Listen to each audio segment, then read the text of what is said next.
നെല്ലിക്ക അരച്ച് വെച്ച മീൻകറി കൂട്ടിയിട്ടുണ്ടോ?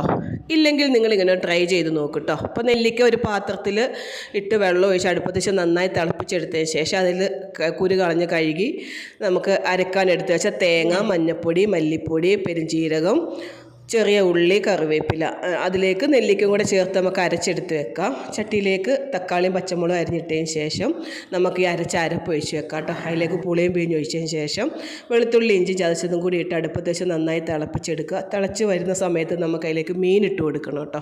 അപ്പോൾ മത്തി, അയില, ചെമ്മീൻ മാത്രമേ നമുക്ക് നെല്ലിക്ക അരച്ച് കറി വെക്കാൻ പറ്റുള്ളൂ കേട്ടോ. നല്ല ടേസ്റ്റാണ്. നല്ലൊരു അത് ഉണ്ടാക്കി കഴിച്ചെങ്കിൽ അതിൻ്റെ ടേസ്റ്റ് അറിയുള്ളേ.